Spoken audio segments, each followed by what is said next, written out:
com alegria e satisfação que cumprimentamos os nossos amigos e irmãos do portal Escola Dominical com a gloriosa paz de nosso Senhor e Salvador Jesus Cristo. Estamos dando início a mais uma pré-aula, esta ferramenta que o portal Escola Dominical disponibiliza no início da semana, para que os irmãos possam melhor preparar a sua aula da Escola Bíblica Dominical. Leiam a revista das lições bíblicas, assistam a esta pré-aula, leiam os textos de apoio que nós disponibilizamos ao longo da semana no portal Escola Dominical, ouçam as leituras diárias, breves comentários em áudio dos textos sugeridos na revista das lições bíblicas para meditação a cada dia, que serve também de preparação para a Escola Bíblica Dominical. Acessem também os links nas redes sociais do portal Escola Dominical, no LinkedIn, no Twitter e no Facebook, onde nós disponibilizamos links de outros textos de apoio e de outras videoaulas.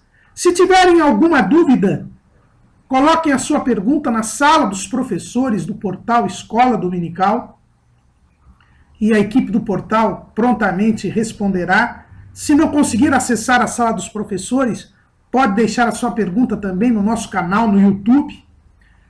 No sábado à noite, às 19 horas, no horário de Brasília, o irmão é convidado à transmissão ao vivo da aula ministrada no estudo dos professores e amigos do portal Escola Dominical da Igreja Evangélica Assembleia de Deus, Ministério do Belém, na sede aqui em São Paulo, onde interativamente o irmão poderá elucidar as suas últimas dúvidas. Mas não deixe de ir à Escola Bíblica Dominical. Tudo isso são subsídios, tudo isso são medidas e providências de preparação da Escola Bíblica Dominical. Mas a Escola Bíblica Dominical é a igreja local reunida, que ensina enquanto evangeliza e evangeliza enquanto ensina, como diz o grande mestre das escolas bíblicas dominicais das Assembleias de Deus, o pastor Antônio Gilberto. Neste primeiro trimestre de 2016, nós estamos a estudar a escatologia, a doutrina das últimas coisas. O tema é o final de todas as coisas, esperança e glória para os salvos. E hoje estaremos a estudar a lição de número 9, que tem como título A Vinda de Jesus em Glória.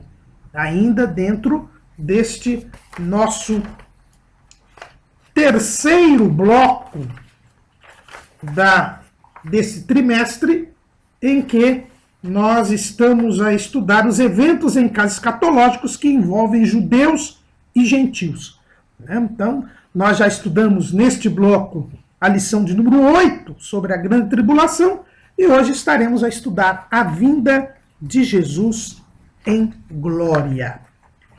A vinda de Jesus em glória logo nos remete a uma discussão a respeito do significado da expressão vinda de Jesus. Nós sabemos que o evangelho completo é aquele evangelho que prega que Jesus salva, cura, batiza com o Espírito Santo e brevemente voltará. Quando nós falamos que Jesus voltará, é porque o próprio Senhor Jesus disse que voltaria. Não é? Lá no Evangelho segundo escreveu João, no capítulo 14, e no versículo 3, Jesus diz: E se eu for e vos preparar lugar, virei outra vez, e vos levarei para mim mesmo, para que onde eu estiver, estejais vós também. Então, Jesus disse que voltaria. Lá no livro do Apocalipse, Jesus repete mais uma vez esta promessa. Ele diz assim, no capítulo 22, versículo 12: E eis que cedo venho, e o meu galardão está comigo, para dar a cada um segundo a sua obra. E mais, e o Espírito e a esposa dizem: Vem. E quem ouve, diga: Vem. E quem tem sede, venha. E quem quiser, tome de graça da água da vida. Lá em Apocalipse 22 e 17. Então há a promessa de Jesus de que ele voltará, de que ele virá. Agora, a vinda de Jesus, essa expressão vinda de Jesus, tem que ser tomada com muito cuidado, porque, na verdade, nós temos dois eventos distintos e diferentes em que nós podemos dizer que Jesus vem. Então, quando nós falamos na vinda de Jesus, nós temos dois eventos distintos e diferentes e não podemos confundi-los. O primeiro evento é o arrebatamento da igreja, que nós já estudamos na lição de número 5. Quando Jesus rapta a igreja, quando Jesus tira a igreja do mundo para então desferir o juízo divino sobre a terra, sobre judeus e gentios que rejeitaram a grande oportunidade de salvação na pessoa de Jesus Cristo. Então, o arrebatamento da igreja, Jesus busca a igreja, retira a igreja da terra. E para isto ele chega até os ares. E aí nós nos lembramos mais uma vez, já falamos disso nesse trimestre, mas aqui é oportuno rememorarmos que no dia da ascensão de Jesus, e nós vemos lá no livro de Atos dos Apóstolos, no capítulo 1, no dia da ascensão de Jesus, quando Jesus subiu aos céus, 2 anjos vieram falar com os discípulos. Assim que Jesus saiu da vista deles, 2 anjos vieram falar com os discípulos. É o que nós vemos lá em Atos, capítulo 1, versículo 10. E estando com os olhos fitos no céu, enquanto ele subia, eis que junto dele se puseram 2 varões vestidos de branco, os quais lhes disseram: varões galileus, por que estáis olhando para o céu? Esse Jesus, que dentre vós foi recebido em cima no céu, há de vir, como para o céu o vistes ir. Então os anjos trazem uma revelação para os discípulos, que o retorno de Cristo seria exatamente como foi a sua ascensão. Jesus desceria da mesma maneira que ele havia subido. E de que maneira Jesus subiu? Capítulo 1, versículo 9 de Atos. E quando dizia isto, vendo eles, foi elevado às alturas. E uma nuvem o recebeu, ocultando a seus olhos. Então, como que Jesus subiu aos céus? Ele estava falando com os discípulos, e os discípulos ouviam. E ele foi subindo, subindo, e quando ele já estava numa altura, uma nuvem o recebeu, e ele desapareceu da visão dos discípulos. Agora, o seu retorno, ele é da forma inversa. Ou seja, assim como ele estava no Monte das Oliveiras, subiu às alturas, uma nuvem o recebeu, e ele era visto pelos discípulos, e uma nuvem o recebeu, e ele desapareceu da vista dos discípulos. Qual é o contrário? Ele aparece nas nuvens. Porque se ele desapareceu nas nuvens, o contrário é que ele aparece nas nuvens. E passa a ser visto pelos discípulos. Então, no primeiro momento, Jesus aparece nas nuvens e é visto pelos discípulos. Isto acontecerá no arrebatamento da igreja. No arrebatamento da igreja, Jesus estará nos ares e será visto pelos discípulos. Assim como repentinamente Jesus desapareceu dos discípulos, repentinamente ele aparecerá aos discípulos nas alturas. É o processo inverso da ascensão. Foi o que os anjos falaram aos discípulos. Quando nós lemos lá em 1 aos Tessalonicenses, capítulo 4, nós vemos assim: Porque o Senhor descerá do céu com alarido, e com voz de arcanjo, e com a trombeta de Deus. E os que morreram em Cristo ressuscitarão primeiro. Depois nós, os que ficarmos vivos, seremos arrebatados juntamente com eles nas nuvens, a encontrar o Senhor nos ares. E assim estaremos sempre com o Senhor. Então Paulo ele é bem claro. Os crentes se reunirão ao Senhor nas nuvens. Será visto novamente o Senhor pelos seus discípulos nas alturas, porque ele saiu do Monte das Oliveiras, subiu às alturas e uma nuvem o ocultou da vista dos discípulos. Agora ele nas alturas se revela nas nuvens aos discípulos. Então aqui nós temos o primeiro evento em que há um retorno de Cristo. Mas este retorno de Cristo é nas alturas, nas nuvens e só para os discípulos. É o arrebatamento da igreja. Que será, em primeiro lugar, repentino. Assim como Jesus repentinamente desapareceu da vista dos discípulos, ele repentinamente virá e será visto novamente pelos discípulos, que serão levados até as alturas, onde se encontrarão com o Senhor e para sempre com ele ficarão. É este o sentido que a Bíblia dá. Lá em Mateus capítulo 24, versículo 43, a Bíblia diz assim: mas considerai isto, se o pai da família soubesse a que vigília da noite havia de vir o ladrão, vigiaria e não deixaria minar a sua casa. Por isso estáis vós apercebidos também, porque o Filho do Homem há de vir a hora em que não penseis.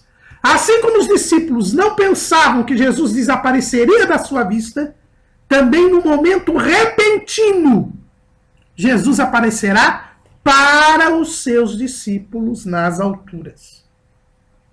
E será repentino, porque lá em 1 Coríntios 15, 52, é dito que ele virá num abrir e fechar de olhos, de forma extremamente rápida, num piscar de olhos. Lá em Mateus 24, 27, é dito que assim como o relâmpago sai do Oriente e se mostra até o Ocidente, assim será também a vinda do Filho do Homem, de forma repentina, na velocidade da luz. Então, este episódio é o arrebatamento da igreja. Jesus propriamente não volta à terra. Ele fica nas alturas e tira a igreja da terra. É por isso que muitos não gostam de chamar o arrebatamento da igreja de volta de Cristo. Porque, na verdade, Cristo ainda não volta à terra. Cristo não vem à terra. Na verdade, ele vem arrebatar a igreja. Então, é a igreja que sai da terra. Não é Jesus que vem para a terra. Então, alguns dos teólogos não gostam de dizer que a volta de Cristo seja o arrebatamento da igreja. Porque, na verdade, Jesus ainda não voltou à terra. Né? Se eu vou daqui de São Paulo para o Rio de Janeiro, eu só volto quando eu saio do Rio e chego a São Paulo novamente. Se eu parar no meio do caminho, em Resende, por exemplo, no Rio de Janeiro, eu não voltei a São Paulo.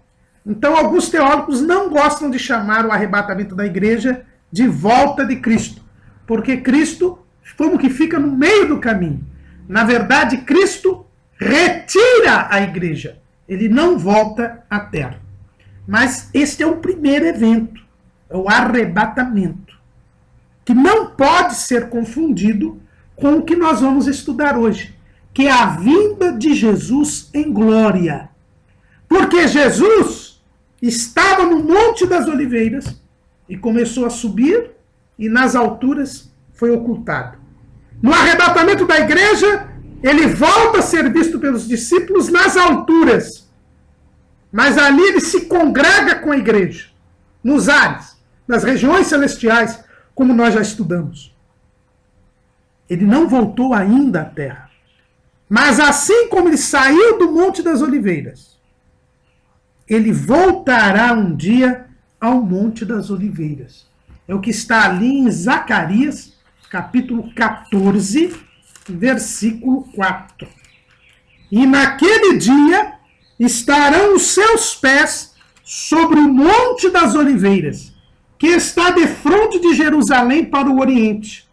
E o Monte das Oliveiras será fendido pelo meio, para o Oriente e para o Ocidente, e haverá um vale muito grande, e metade do monte se apartará para o norte, e a outra metade dele para o sul. Então há uma profecia de que os pés de Jesus voltarão aos Monte das Oliveiras. Assim como ele subiu, ele descerá. Ele saiu do Monte das Oliveiras, esteve nas alturas e uma nuvem o ocultou. Uma nuvem o tornará novamente visto aos discípulos, e os discípulos serão reunidos com eles nos ares. Mas um dia ele voltará a pisar os pés no Monte das Oliveiras. Este dia é a vinda de Jesus em glória, que é conhecida pela sua palavra grega de parousia, quer dizer, a manifestação. Jesus será visto por todas as nações. Jesus será visto por todos os homens. E ele retorna à terra. Então, esse episódio, que é a vinda de Jesus em glória, também chamada de volta triunfal de Cristo, é a verdadeira volta de Jesus. Jesus só voltará para a terra neste episódio. E este episódio é diferente do arrebatamento. Por quê? No arrebatamento, Jesus só será visto pelos discípulos. Eles se encontrarão com o Senhor nos ares. O mundo não verá. Será num abrir e fechar de olhos, de forma repentina, na velocidade da luz. Ninguém perceberá o Senhor Jesus. Notará a falta da igreja, mas não perceberá o Senhor Jesus. Porque ele só será visto pelos discípulos. Porque assim como ele desapareceu da vista dos discípulos, ele agora aparece aos discípulos. Mas este evento que nós estamos estudando hoje, a vinda de Jesus em glória, é diferente. Ele primeiro põe os seus pés no Monte das Oliveiras. E todos o verão. É o que a gente vê lá em Zacarias, capítulo 12, versículo 10. E sobre a casa de Davi e sobre os habitantes de Jerusalém derramarei o espírito de graça e de súplicas, e olharão para mim a quem transpassaram, e o prantearão como quem pranteia por um unigênito, e chorarão amargamente por ele como se chora amargamente pelo primogênito.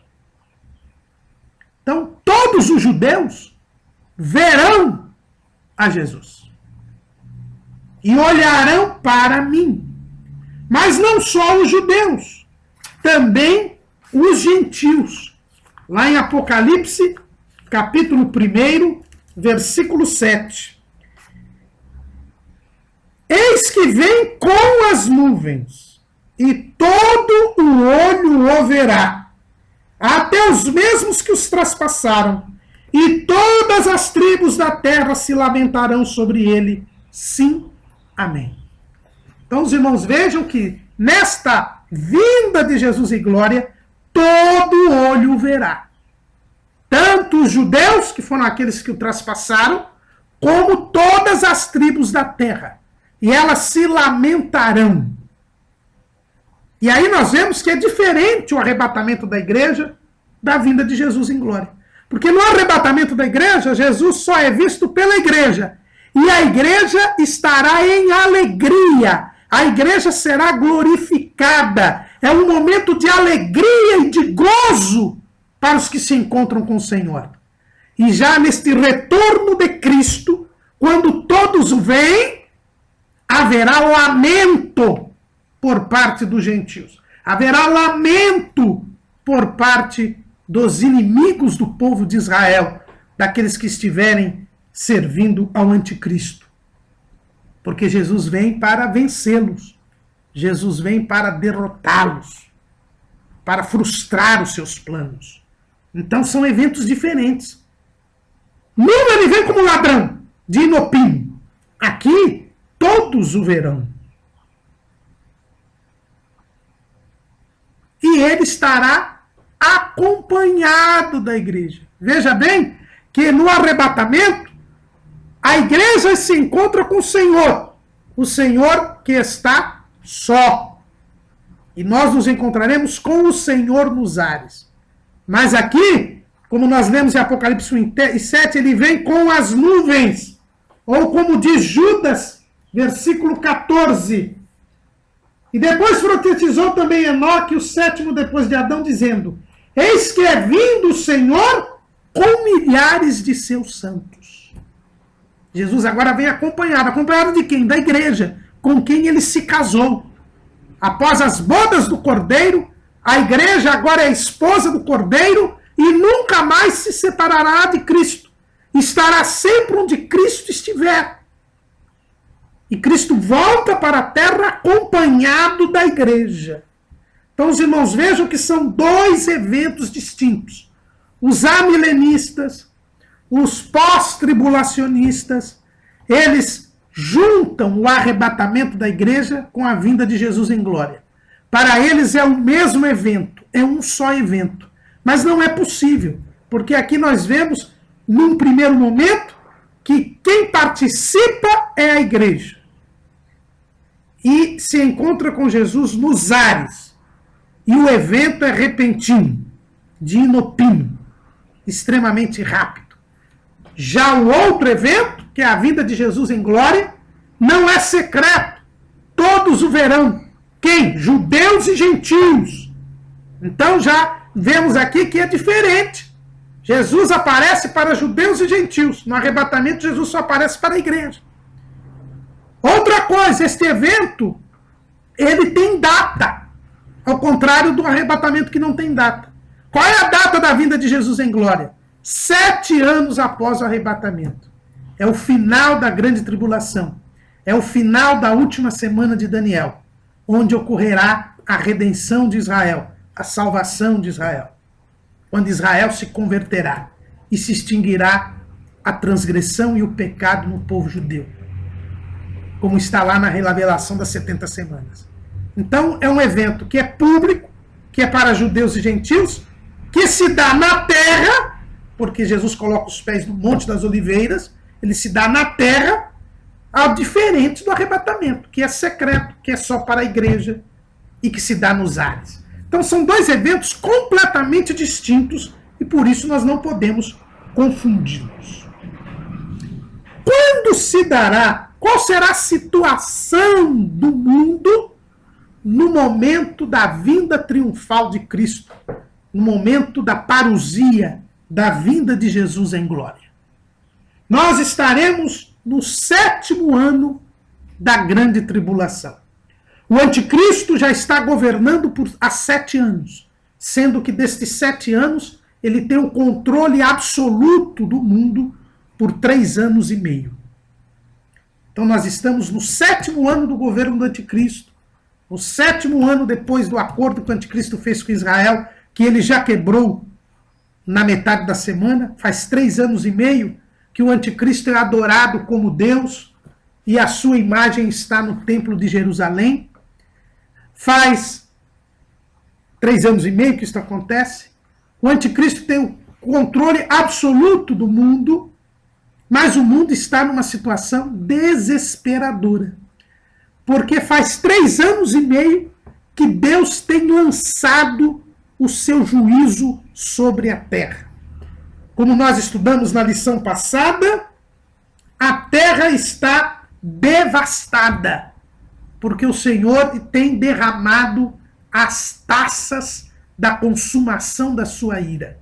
Conforme nós vimos lá, no capítulo 16 do livro do Apocalipse, foi lançada a primeira taça, e todos os adoradores do anticristo estão com uma chama e maligna. Então os adoradores do anticristo estão todos doentes, estão com uma chaga má e maligna que não conseguem se livrar desta chaga. Como se isso fosse pouco, Deus derramou a segunda taça. Não há mais vida no mar. Todas as criaturas marinhas estão mortas.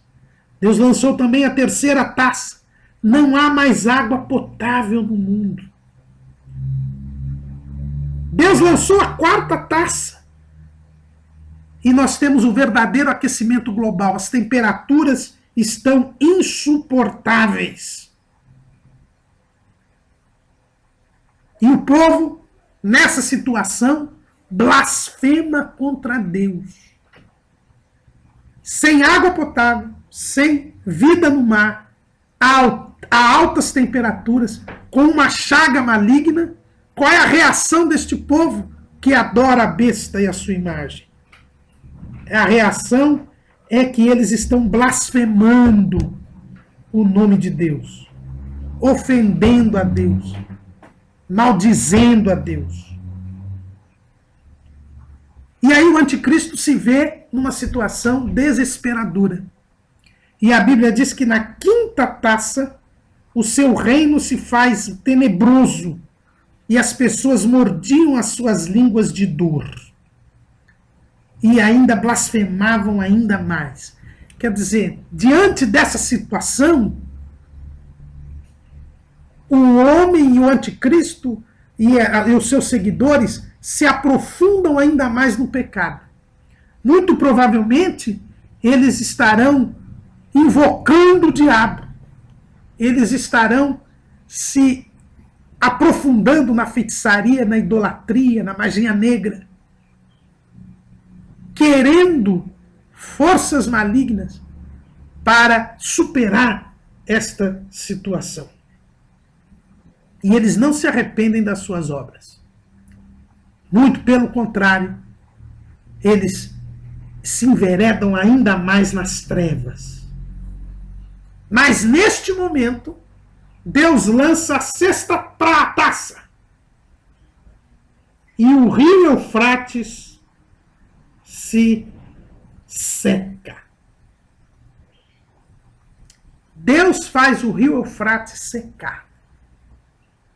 E muito provavelmente o anticristo, como é o homem do pecado, o homem da mentira, ele dirá que esta seca do rio Eufrates foi uma responsabilidade dele. Foi ele quem fez isso. Ou o próprio diabo que fez isso. E ele diz que isto é um sinal para que o mundo venha a sair daquela situação. O anticristo fará como faz todo líder político. Todo líder político, ele diz, quando ele não tem saída, quando ele não tem solução para os problemas, ele arruma um bode expiatório. Ele arruma um culpado. Ele arruma alguém para colocar a culpa em toda aquela situação.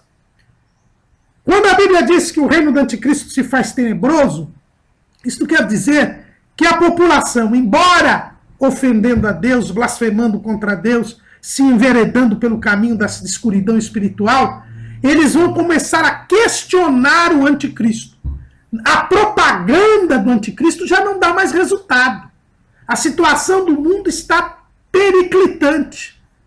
As pessoas se mordem de dor por causa da chaga má e maligna, não tem mais vida no mar, as águas não mais existem, a temperatura é altíssima, e eles começam então a questionar o anticristo, que é adorado como Deus e é tido como um Deus, como um super-homem, como um homem poderoso, e eles começam a questionar o anticristo. Por que desta situação? Se você é Deus, se você tem poder. Sem saída, o anticristo, então, diante da seca do rio Eufrates, deste episódio que é dado por Deus, que é Deus quem seca o rio Eufrates, ele então estabelece um bode expiatório. E ele convence o mundo de que a culpa de tudo aquilo são os judeus que estão ali no deserto da Judeia. Os irmãos se lembram que com a profanação do templo, os judeus fogem para o deserto da Judeia. na região hoje ali próxima ao Mar Morto, que é a região mais seca, mais inóspita da face da terra. Os judeus não concordando com o anticristo e tendo rompido o acordo que havia entre Israel, os judeus fogem para o deserto da Judéia. E lá eles estão refugiados. E o anticristo quis destruí-los durante todos esses 3 anos e meio. Mas Deus não permitiu que isto acontecesse. É o que nós vemos lá no livro do Apocalipse, no capítulo 12. Versículo 14. E foram dadas à mulher 2 asas de grande águia para que voasse para o deserto, ao seu lugar, onde é sustentada por um tempo e tempos e metade de um tempo, fora da vista da serpente. E a serpente lançou da sua boca atrás da mulher água como um rio, para que pela corrente a fizesse arrebatar. E a terra ajudou a mulher, e a terra abriu a sua boca, e tragou o rio que o dragão lançara da sua boca. A mulher será guardada no deserto. Esta mulher é Israel. Israel será protegido por Deus. O anticristo quererá destruir Israel, mas não conseguirá. Quando eu lia esse texto, eu ficava assim, muito questionador. Falei, como o anticristo, com todo o poder que terá, com toda a tecnologia, não conseguirá atingir os judeus? Mas depois que nós vimos o que aconteceu com os Estados Unidos e o Osama Bin Laden, né, a Al-Qaeda, quando o Osama Bin Laden fez aqueles atentados terroristas, né,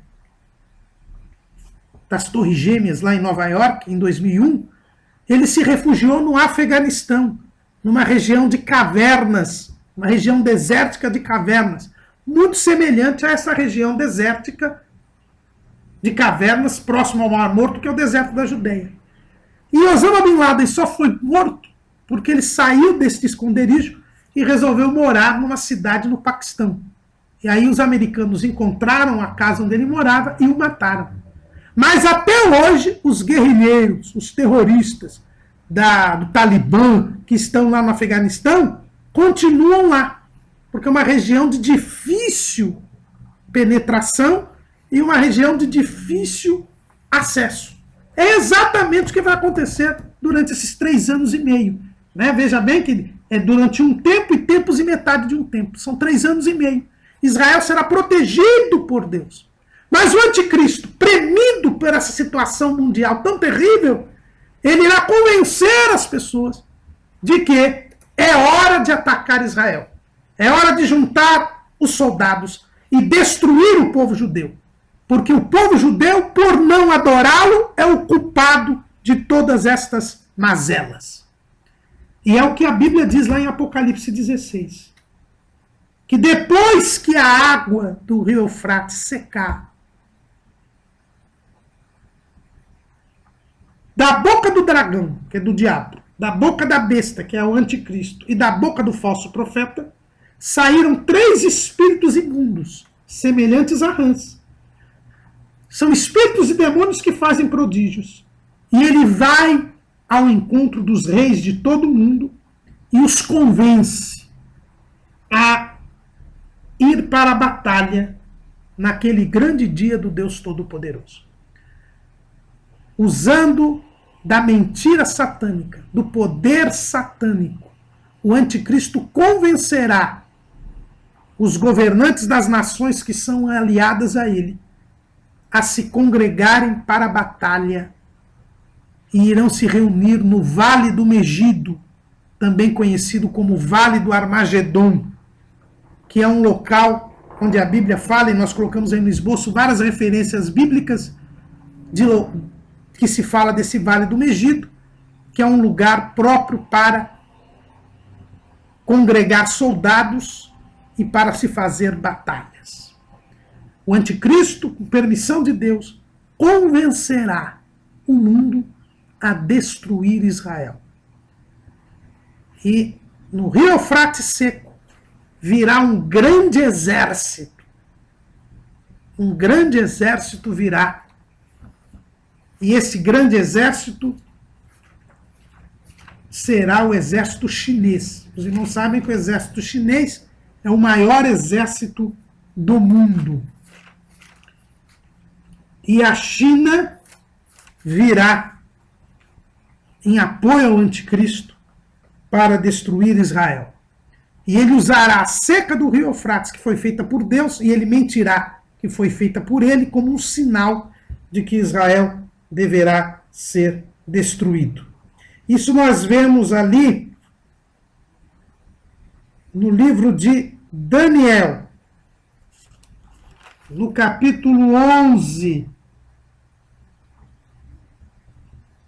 de Daniel, nós vemos o versículo 44. Mas os rumores do Oriente e do Norte o espantarão, e sairá com grande furor para destruir e extirpar a muitos. E armará as tendas do seu palácio entre o mar grande e o monte santo e glorioso, mas virá ao seu fim e não haverá quem o socorra. Aqui Daniel, falando a respeito do anticristo, diz que ele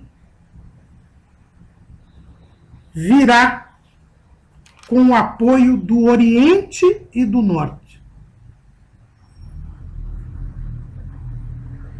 O Oriente é exatamente o exército chinês. Ele virá acudir o anticristo. E além do reino do Oriente, também o reino do Norte. E tudo indica aí que será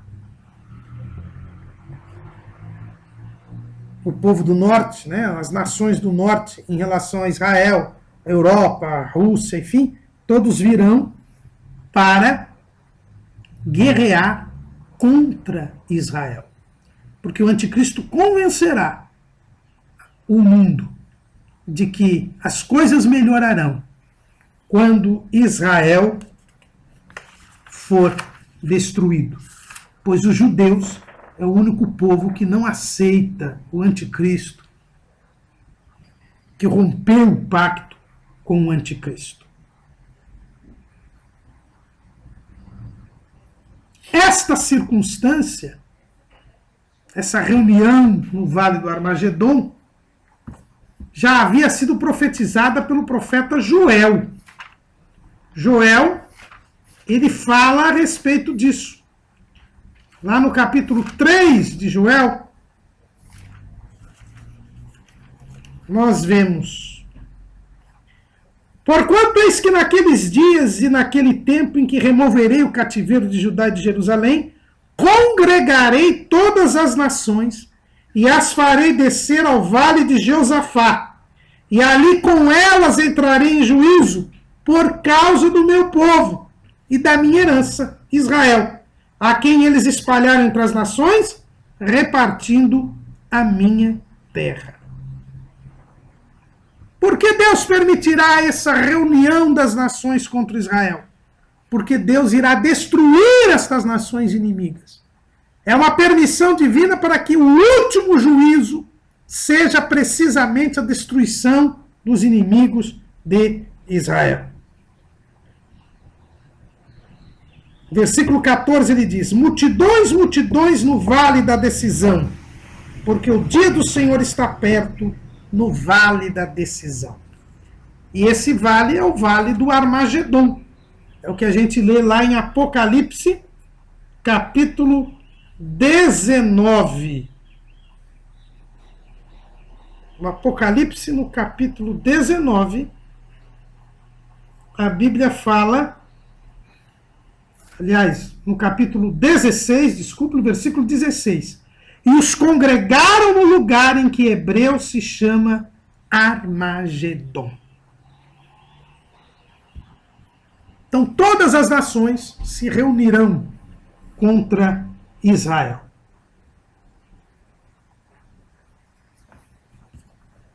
Neste instante, em que todas as nações se congregam no Vale do Armagedon, ou Vale do Megido, ou Vale do Josafá, é o mesmo vale, neste momento em que todas as nações estão reunidas para destruir Israel, nós teremos o começo da ação de Deus. Antes de vermos como Deus agirá, é importante verificar que esse discurso do anticristo contra Israel é o chamado antissemitismo. E o antissemitismo ele está presente na história da humanidade desde o começo da história de Israel. Porque Israel é propriedade peculiar de todos os povos. E o sistema gentílico, rebelde contra Deus, que tem no anticristo o seu apogeu, é um sistema que sempre foi contrário a Israel. Quando nós pegarmos a estátua do sonho de Nabucodonosor, que representa esse sistema gentílico, nós vamos ver que em todos os impérios houve tentativas de destruição do povo de Israel. Porque o inimigo das nossas almas sempre procurou destruir o povo de Deus. No Império Babilônico, nós vemos com Nabucodonosor a tentativa de destruição de Israel, quando ele mandou construir aquela estátua e exigiu que todos a adorassem. E ele lançou na fornalha de fogo ardente os amigos de Daniel, Ananias, Misael e Azarias. Ali era uma tentativa de fazer com que Israel se apostatasse de Deus. No Império Persa, que é o segundo império da estátua de Nabucodonosor, também nós temos a história de Amã, que era o primeiro-ministro do rei Assuero, que tentou destruir todo o povo judeu. É o que nós lemos lá no livro de Esther. E eles até criaram a festividade de Purim para que se lembrasse de como Deus livrou o povo judeu. No Império Grego, que é o terceiro império da estátua de Nabucodonosor, também se tentou destruir o povo judeu. E em duas oportunidades. A história, aí nada há escrito na Bíblia, mas a história mostra que Alexandre o Grande, que foi quem montou o Império Grego, ele foi convencido pelos samaritanos a destruir Israel. E ele, porque Israel era aliado dos persas, contra quem ele lutava. E Alexandre foi, diz Flávio Josefo, ele conta bem essa história, que Alexandre foi em direção a Jerusalém para destruir Jerusalém e acabar com o povo judeu. Mas o sumo sacerdote daquele tempo, Jado, ele sai junto com os sacerdotes ao encontro de Alexandre o Grande para pedir paz. E quando Alexandre o Grande vê o sumo sacerdote Jado, ele se lembra de um sonho que ele tinha tido, em que ele via uma pessoa com as vestes sacerdotais. E esse sonho ele teve antes de iniciar as suas conquistas. E ele então, ao ver aquele sumo sacerdote, ele se lembra desse sonho e ele desiste de destruir o povo judeu e, pelo contrário, se torna amigo dos judeus e, inclusive, convida os judeus para montarem um bairro na cidade de Alexandria, que ele iria inaugurar, fundar no Egito. A segunda vez que o Império Grego tentou destruir Israel foi no tempo do rei da Síria, Antíoco Epifânio. O Império Grego se dividiu em 4 reinos, um desses reinos era o reino da Síria.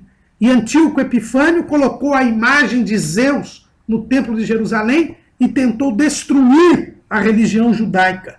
Mas Judas Macabeu foi levantado por Deus, ele e seus irmãos acabaram restaurando o templo, purificando o templo, e por isso até se criou uma outra festividade chamada Hanukkah.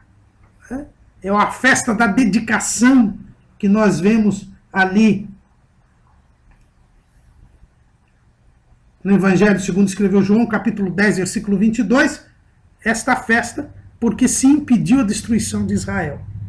No Império Romano não é diferente.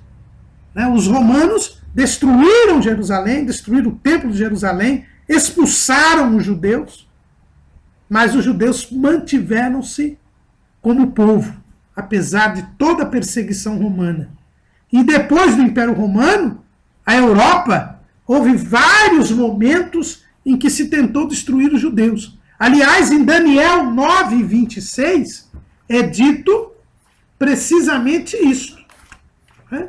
Que durante o intervalo entre as 69 semanas e a última semana de Daniel, nós teríamos o quê? Capítulo 9 de Daniel, versículo 26. E depois das 62 semanas será tirado o Messias, e não será mais. E o povo do príncipe que há de vir destruirá a cidade e o santuário, e o seu fim será como inundação. E até o fim haverá guerra, e estão determinadas assolações. E o que é assolação? Assolação é devastação, é tentativa de destruição. E o povo judeu, desde a destruição do Templo de Jerusalém no ano 70, ele é alvo de muitas perseguições. Na Europa, nós tivemos a Inquisição, que tentou matar os judeus. Vários episódios em que se tentava destruir os judeus ou obrigá-los à conversão ao cristianismo. Na Europa Oriental, os russos e os eslavos, nós temos os chamados pogroms, que eram ataques maciços para a destruição e mortandade de judeus. Mas os judeus sempre são mantidos. Na Segunda Guerra Mundial, nós tivemos Adolf Hitler, a Alemanha nazista, que matou 6 milhões de judeus no Holocausto. E hoje nós temos o antissemitismo, principalmente entre os muçulmanos. Não é? Nós tivemos atentados terroristas aí que sempre procuram atacar os judeus. Na Olimpíada de Munique, em 1972, onde se matou a delegação de Israel nas Olimpíadas. Nós temos vários atentados terroristas na França, no ano passado, naquele episódio do jornal Charlie Hebdo, também houve matança num restaurante judaico. Aliás, na França, os judeus franceses estão todos saindo da França. Milhares de judeus franceses estão deixando a França e mudando para Israel por causa da perseguição aos judeus. Esse antissemitismo alcançará o seu ápice na grande tribulação, com o anticristo, quando todas as nações aliadas ao anticristo se congregarão para destruir Israel. E neste momento em que Israel está cercado, começam a acontecer algumas coisas importantes. A primeira coisa é que Israel clamará a Deus.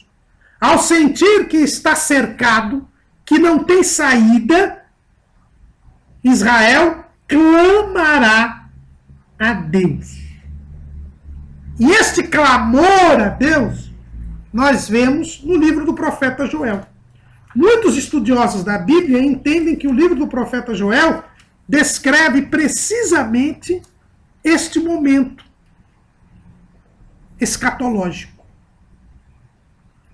O livro de Joel começa a dizer da devastação que ocorria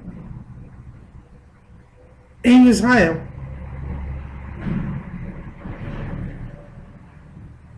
Havia uma devastação total. Né? No capítulo 1, versículo 4. O que ficou da lagarta comeu o gafanhoto, o que ficou do gafanhoto comeu a locusta, e o que ficou da locusta o comeu o pulgão. No versículo 9 diz: foi cortada a oferta de manjar e a libação da casa do Senhor. Os sacerdotes, servos do Senhor, estão entristecidos. O campo está assolado e a terra triste, porque o trigo está destruído, o moço se secou, o óleo falta. Então essa circunstância aqui, que pode ter sido uma circunstância histórica, provavelmente no reinado do rei Joás, fala profeticamente da situação lamentável, triste, que está o povo de Israel. Sem mantimento, sem o templo. Mas o que diz o profeta Joel? No versículo 13 do capítulo 1. Cingi-vos e lamentai-vos, sacerdotes. Gemei, ministros do altar. Entrai e passai, vestidos de sacos durante a noite, ministros do meu Deus. porque a oferta de manjares e a libação cortadas foram da casa de vosso Deus. Santificai um jejum, apregoai um dia de proibição, congregai os anciãos e todos os moradores desta terra na casa do Senhor vosso Deus, e clamai aquele dia, e clamai ao Senhor, aquele dia, porque o dia do Senhor está perto, e virá como uma assolação do Todo-Poderoso. E no versículo 19 diz, a ti, ó Senhor, clamo, porque o fogo consumiu os pastos do deserto e a chama abrasou todas as árvores do campo. No capítulo 2, versículo 1, tocai a buzina em Sião e clamai em alta voz no monte da minha santidade. Perturbem-se todos os moradores da terra, porque o dia do Senhor vem, ele está perto. Israel clama ao Senhor. É o que a gente vê lá no livro de Joel. É o que a gente vê lá no livro de Zacarias, no capítulo 14. Eis que vem um dia do Senhor em que os teus despojos se repartirão no meio de ti, porque eu ajuntarei todas as nações para a peleja contra Israel, contra Jerusalém, e a cidade será tomada, e as casas serão saqueadas, e as mulheres forçadas, e metade sairá da cidade sairá para o cativeiro, mas o resto do povo não será expulso da cidade. É essa situação que estará Israel. No versículo 5, diz que fugireis pelos vales dos meus montes, e fugireis assim como fugistes do terremoto nos dias de Uzias, rei de Judá. Então virá o Senhor meu Deus e todos os santos contigo, ó Senhor. É essa situação que está Israel. Israel clama a Deus, e Deus ouve a oração de Israel. Deus começa a agir. Israel está cercado, está clamando a Deus, e Deus começa a agir. Qual a primeira coisa que Deus fará para inverter a situação? Ressuscitará as duas testemunhas. É o que a gente vê lá em Apocalipse, capítulo 11, versículo 11. E depois daqueles 3 dias e meio, o Espírito de vida vindo de Deus entrou neles, e puseram-se sobre os seus pés, e caiu grande temor sobre os que os viram. As duas testemunhas, mortas da primeira fase da grande tribulação, estarão em exposição na cidade de Jerusalém. São os grandes troféus do anticristo. O anticristo, com aqueles corpos, mostrará sempre que ele era mais poderoso do que as duas testemunhas, que aqueles 2 profetas. Acontece que depois de 3 anos e meio, eles com os corpos embalsamados ali na cidade de Jerusalém, eles ressuscitarão. Jesus os fará ressuscitar e eles subirão ao encontro de Jesus. E as pessoas que estiverem ali em Jerusalém, que é o centro de adoração do anticristo, ficarão temendo. Esse é o primeiro sinal que Deus fará. A ressurreição das duas testemunhas, os 2 grandes inimigos do anticristo, mostrando que Deus é maior do que o anticristo. Mas em seguida a essa ressurreição, haverá um grande terremoto. É o que diz lá no versículo 13 do capítulo 11. E naquela mesma hora houve um grande terremoto, e caiu a 10ª parte da cidade. E no terremoto foram mortos 7.000 homens, e os demais ficaram muito atemorizados e deram glória ao Deus do céu. Após a ressurreição das duas testemunhas, haverá um grande terremoto. Este grande terremoto é a 7ª taça, que nós encontramos ali em Apocalipse capítulo 16, versículo 17. E o 7º anjo derramou a sua taça no ar, e saiu grande voz do templo do céu, do trono, dizendo, está feito. E houve vozes e trovões e relâmpagos e um grande terremoto, como nunca tinha havido desde que há homem sobre a terra. Tal foi este grande terremoto. E a grande cidade fendeu-se em 3 partes, e as cidades das nações caíram, e da grande Babilônia se lembrou Deus, para dar o cálice do vinho da indignação da sua ira. E toda a ilha fugiu, e os montes não se acharam. E sobre os homens caiu do céu uma grande saraiva, pedras do peso de 1 talento. E os homens blasfemaram de Deus por causa da praga da saraiva, porque a sua praga era muito grande. Deus começa a agir, ressuscita as 2 testemunhas, manda um grande terremoto sobre Jerusalém, onde morrem 7.000 pessoas, e entendemos nós que onde é destruído o templo, o terceiro templo. E ao mesmo tempo ele manda um grande terremoto no resto do mundo, que inclusive destrói a capital comercial, que é a Babilônia, a capital comercial do anticristo. Esse é o chamado The Big One, esse grande terremoto que os sismólogos estão esperando. É um terremoto que abalará o mundo inteiro. É Deus começando a agir. Ressuscita as 2 testemunhas. Há um terremoto em Jerusalém que destrói o terceiro templo. Há um grande terremoto que abala o mundo inteiro. Aí Jesus aparece nas nuvens com a igreja.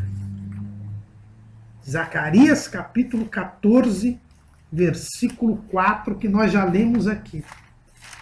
No momento em que todas as nações estão cercando, e diz assim: e o Senhor sairá e pelejará contra estas nações, como no dia em que pelejou no dia da batalha. E naquele dia estarão seus pés sobre o Monte das Oliveiras, que está defronte de Jerusalém para o oriente. E o Monte das Oliveiras será fendido pelo meio, para o oriente e para o ocidente, e haverá um vale muito grande. E metade do monte se apartará para o norte, e da outra metade dele para o sul. Em meio ao grande terremoto que abala todo mundo, Jesus volta e coloca os seus pés no Monte das Oliveiras. E ele é visto por Israel. E Israel, que estava clamando a Deus. Os judeus que estavam no deserto da Judéia não viram a ressurreição das 2 testemunhas, nem viram o terremoto em Jerusalém. Mas haverá o grande abalo que eles verão. E este grande abalo, Jesus aparece no Monte das Oliveiras e é visto pelos judeus. E os judeus então creem em Jesus. Ao verem Jesus glorioso, vindo com a igreja, eles crerão que Jesus é o Messias. Eles se converterão. É o que nós vemos lá em Isaías capítulo 59, versículo 20. Eles se lembrarão dessa profecia. E virá um Redentor a Sião, e aos que se desviarem da transgressão em Jacó, diz o Senhor. Quanto a mim, este é o meu concerto com eles, diz o Senhor. O meu espírito que está sobre ti e as minhas palavras que pus na tua boca não se desviarão da tua boca, nem da boca da tua posteridade, nem da boca da posteridade da tua posteridade, diz o Senhor, desde agora e para todo sempre. Paulo, escrevendo aos Romanos, no capítulo 11, ele se lembra desta profecia de Isaías. Ele diz assim, no capítulo 11, versículo 26, e assim todo Israel será salvo, como está escrito. De Sião virá o libertador, e desviará de Jacó as impiedades. E este será o meu concerto com eles, quando eu tirar os seus pecados. Israel verá Jesus nos ares, e antes que Jesus faça qualquer coisa, eles crerão que Jesus é o Messias. E aí ocorre a conversão, porque nós somos convertidos, nós somos salvos pela fé em Jesus. Quando os judeus virem Jesus nos ares, eles crerão que Jesus é o Senhor. Eles crerão que Jesus é o Senhor. Aí Jesus põe seus pés nos Montes das Oliveiras, os Montes das Oliveiras se fende, e há uma mudança na geografia daquela região. Jesus virá glorioso. É o que nós vemos lá em Apocalipse, capítulo 19, versículo 11. e viu o céu aberto, e eis um cavalo branco, e o que estava sentado sobre ele chama-se Fiel e Verdadeiro, e julga e peleja com justiça. E os seus olhos eram como chama de fogo, e sobre a sua cabeça havia muitos diademas, e tinha um nome escrito que ninguém sabia senão ele mesmo.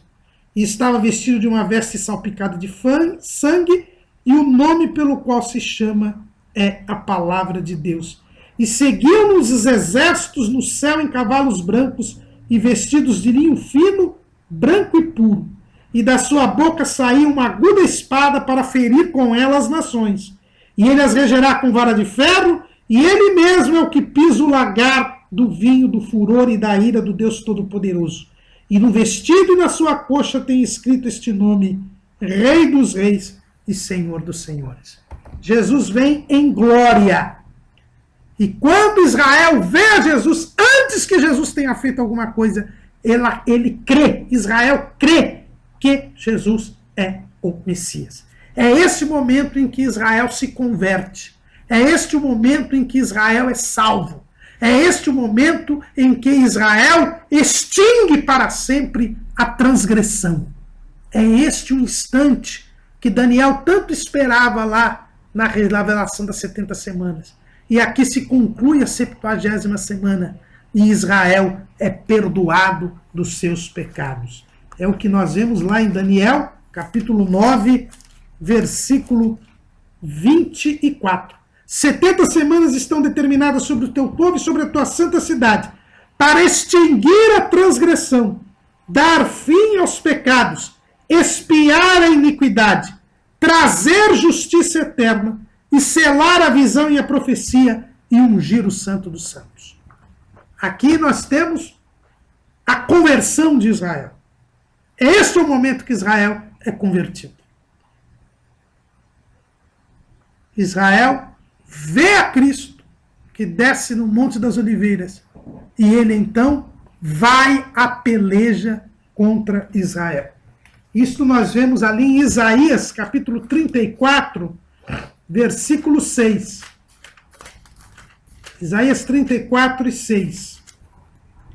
A espada do Senhor está cheia de sangue, está cheia da gordura de sangue de cordeiros e de bodes, de gordura dos rins dos carneiros.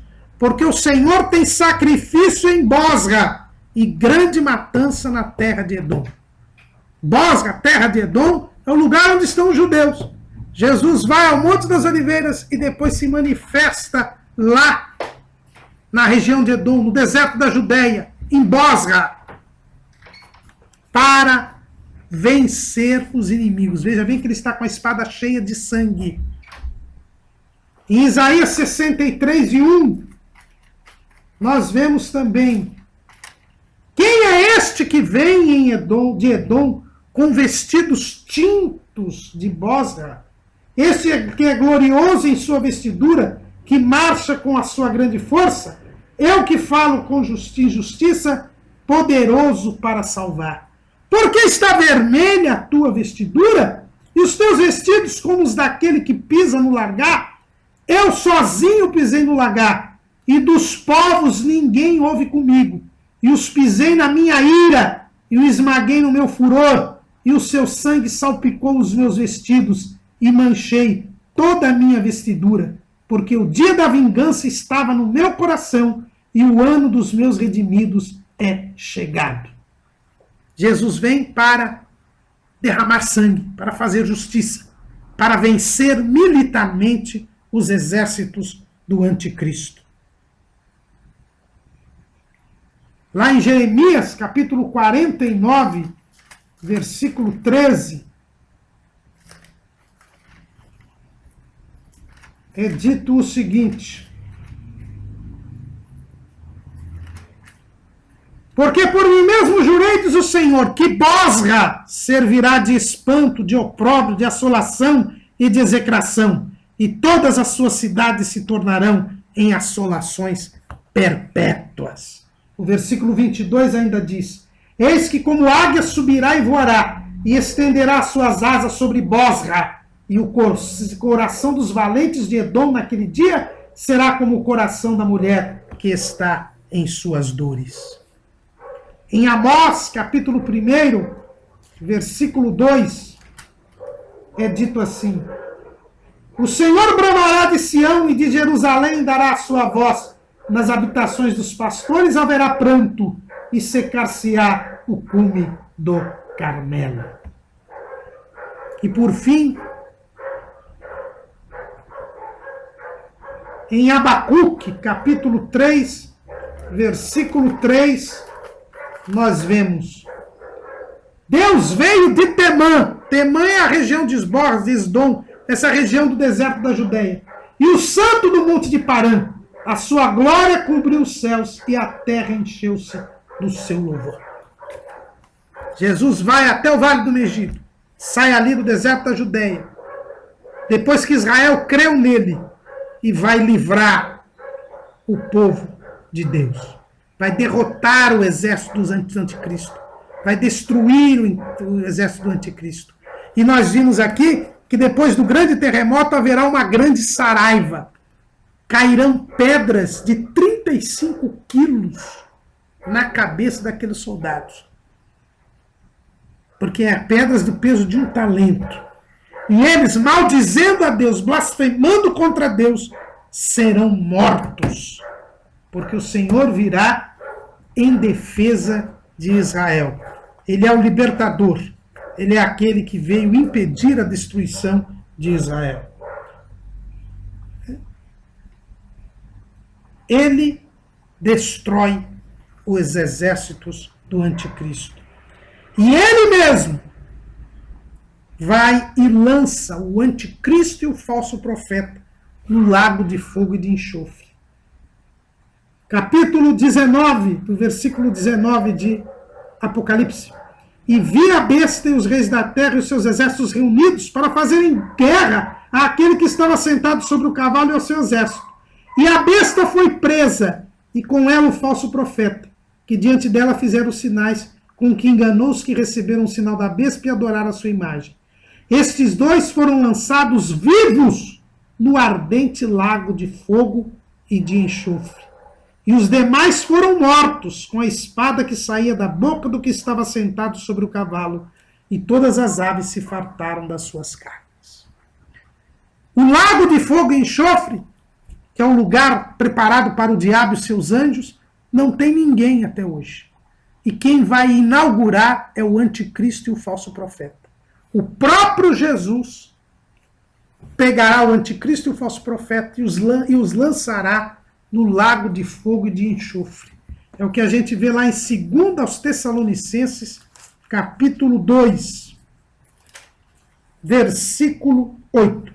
E será revelado o iníquo a quem o Senhor desfará pelo assopro da sua boca e aniquilará pelo esplendor da sua vinda.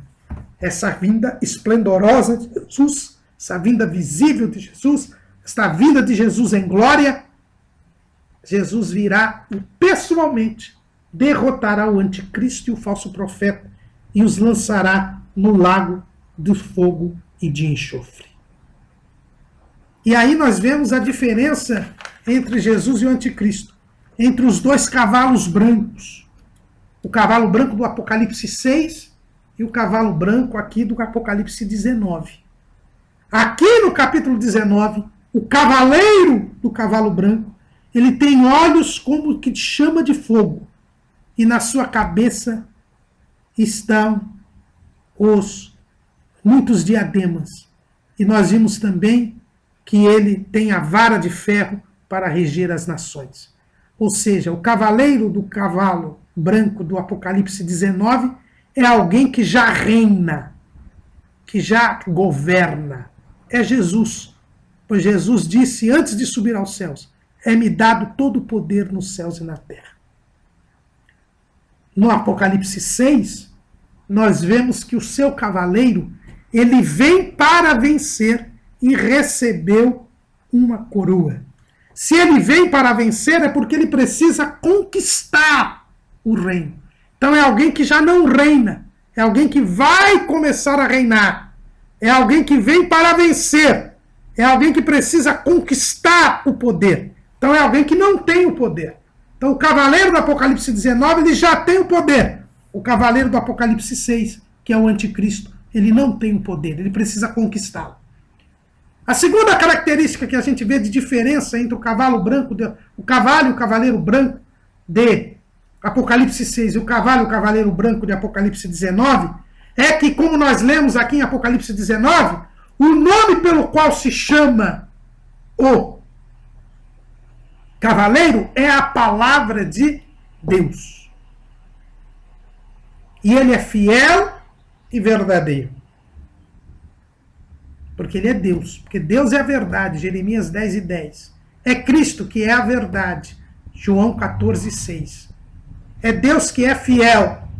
Como nós vemos lá em 2 Timóteo. Mas este cavaleiro do Apocalipse 6, ele recebe a coroa. Ou seja, ele depende de alguém. E de quem? Do diabo. Porque é o diabo que vai lhe entregar o poder. É o diabo que lhe vai lhe entregar a capacidade de fazer sinais e prodígios de mentira. É alguém que depende de outro, porque ele recebeu a coroa. Mas o cavaleiro de Apocalipse 19 é Deus. E Deus não depende de ninguém. Por fim, o cavaleiro do cavalo branco do Apocalipse 6, ele leva na mão um arco. E o arco é uma arma torta, a revelar que ele tem um caráter iníquo, tortuoso, pecaminoso.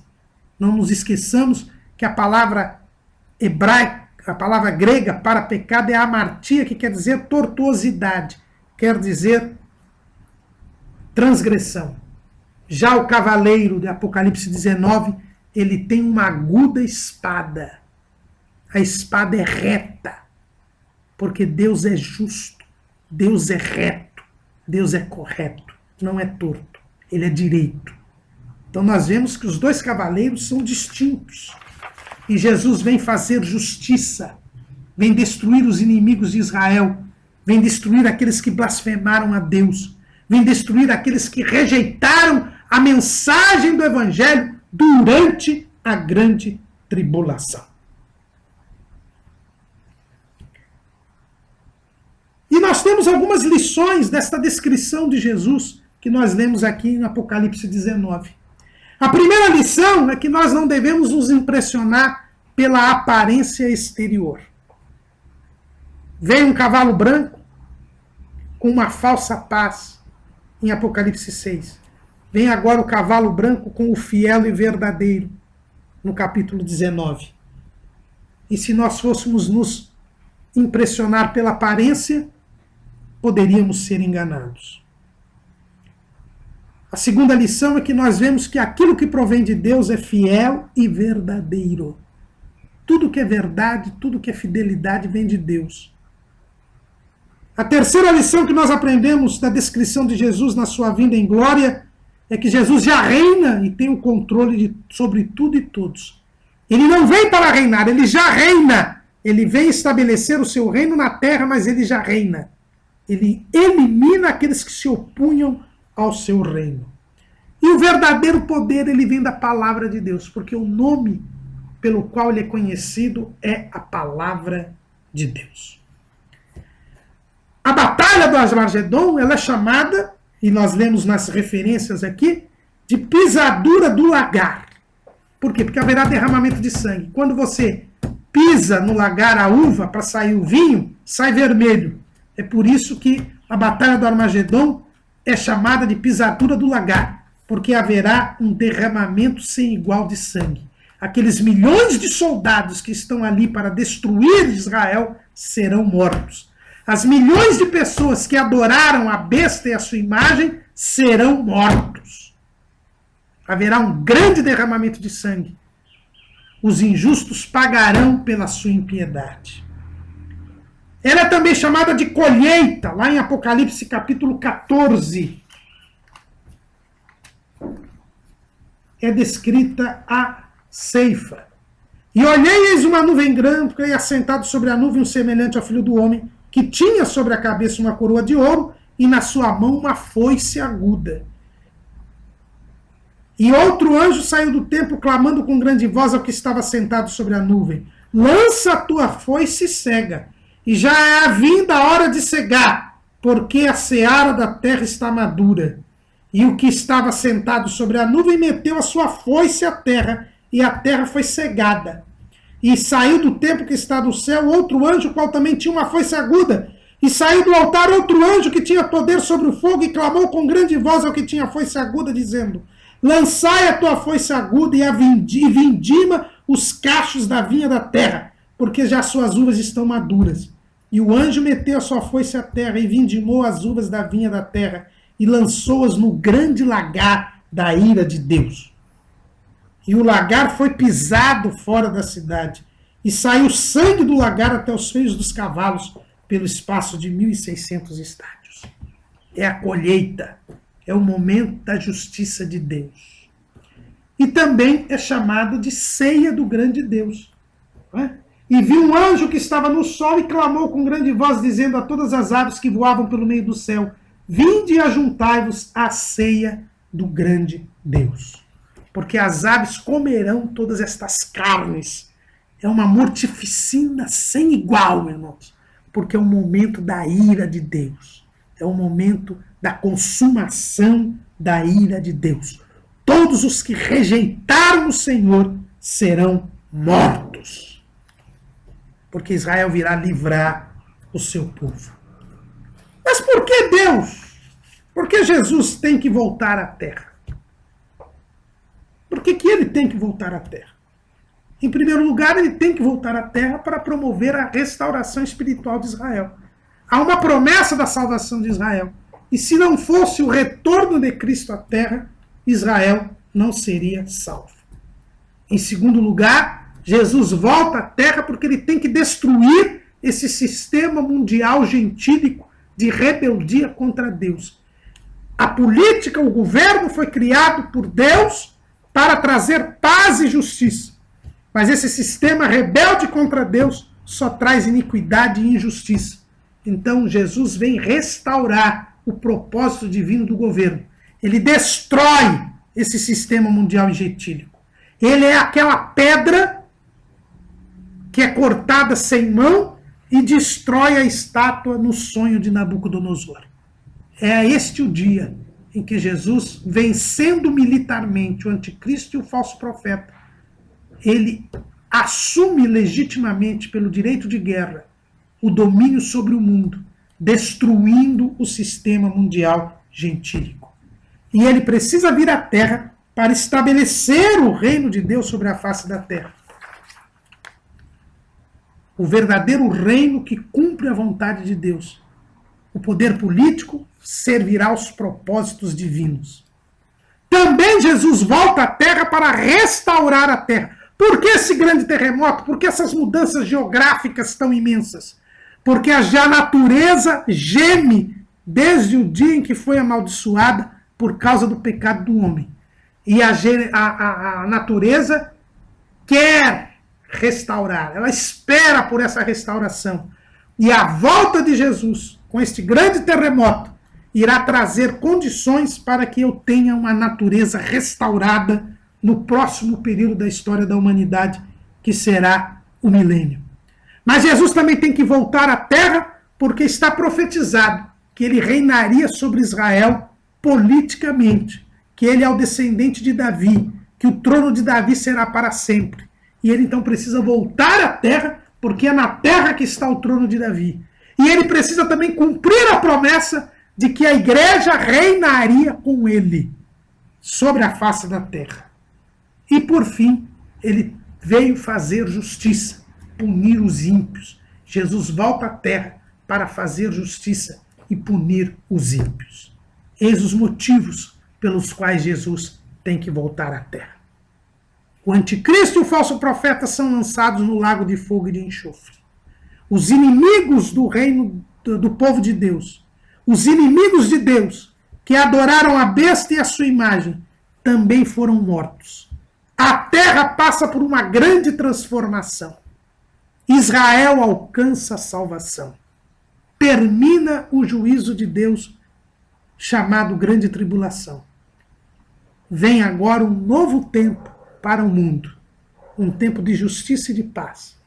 uma nova dispensação se iniciará, a dispensação do milênio. E é o que nós veremos na nossa próxima aula. Amém.